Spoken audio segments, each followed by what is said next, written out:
We're back on a Monday night on OpenLine. Rhori Johnston filling in for Carrie tonight. Great to have you with us here on News Channel 5 Plus as we talk about the COVID-19 booster shot. Who should get it?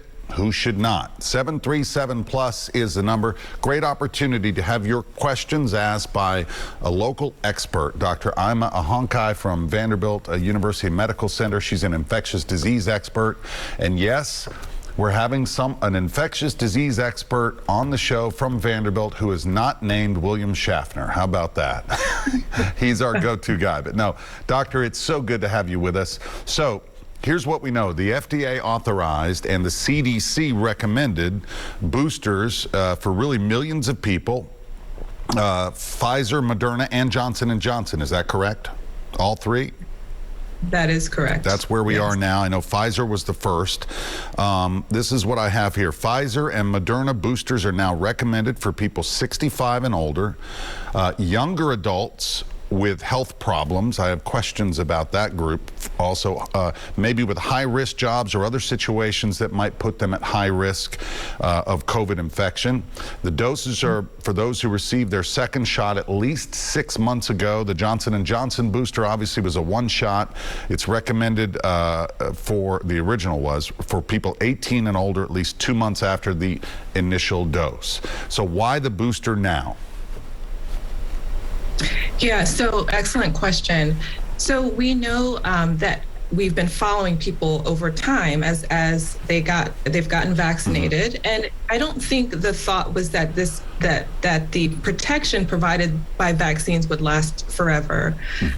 Immunity can wane over time, and this is something that we see with other vaccinations that we give that sometimes require booster shots. So you can think of things like influenza, which we're all aware of, that we have to get on an annual basis, or many other examples.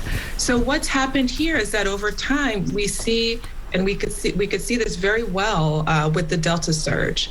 As we saw cases increasing with the Delta variant of COVID-19, we saw what we were calling breakthrough infections. So at first, it seemed that was predominantly in people who were immunocompromised, so may have not had a really strong response to the initial vaccination.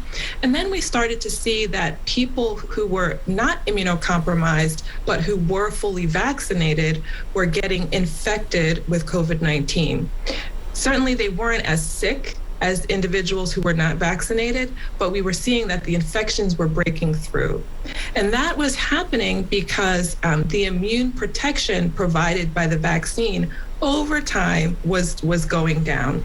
And we now think that or so was the period where we saw that optimal protection against infection, severe disease, and death. I want to make sure I point out that throughout, we've seen that the vaccines have remained really effective at preventing severe disease and death from COVID-19. The thing that has broken through first was just infection. So we were seeing people who were saying, well, I got vaccinated. Why did I get infected at all if I was fully vaccinated? And this is really the explanation of why that immune protection does kind of wane, goes down over time. Now, what about healthy people who are not in any of these groups who still claim, look, who may have gotten COVID early on, maybe not had severe symptoms, but got through it, and now they talk about their own body's built-up immunity, and they believe that is enough. I've read some recent studies that say in some cases it might be, but still the vaccination can help immensely. That's right. The whole thought behind this vaccination, especially when we have a two-dose vaccine, it's a little bit easier to see, to explain. So in these two-dose vaccines that we have with Pfizer and with Moderna, the first dose is what we call a prime, where you're kind of exposing the immune system to this new protein, in this case, the spike proteins on the outside of the coronavirus, and your body is making your immune response to that virus. The boost, the second dose, is what actually kicks the immune system into overdrive so that it boosts the immune response several-fold over the initial exposure. And so that by the time you actually see the virus in terms of getting exposed from infection, your immune system is already revved up and ready to respond in a really robust way. Right. So that's the same kind of thing we see with natural immunity. We think it's not as robust as with what the vaccine itself can provide. Right. And like you said, so your immune system is ready, it's revved up, and then if you do get infected, which, again, the vaccine doesn't say you're not going to get, it's not perfect 100% that you're not going to get COVID, because we've seen those breakthrough cases. But again, when we look at the breakthrough cases, I mean, the data shows the vast majority avoid hospitalizations, the symptoms, sometimes you can barely even notice them, much better outcomes, right?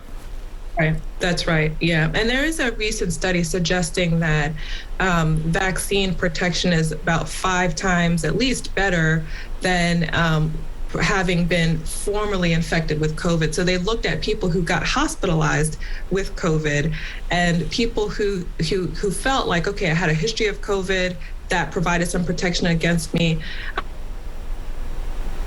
hospitalized, than people who were vaccinated. So I think that natural protection isn't as robust as we would like it to be. That's why we have the vaccines. Sure. Let's talk a little bit about the FDA and the CDC and their roles in this, because I know first the FDA authorizes, then the CDC. There's a whole kind of a chain of command. What is that? Sure. So the FDA really is responsible for 3 critical things. They make sure that any new drug or vaccine or even medical device is safe, that it's effective at what it's meant to be doing, and that there is quality control in how that medication or vaccine is manufactured.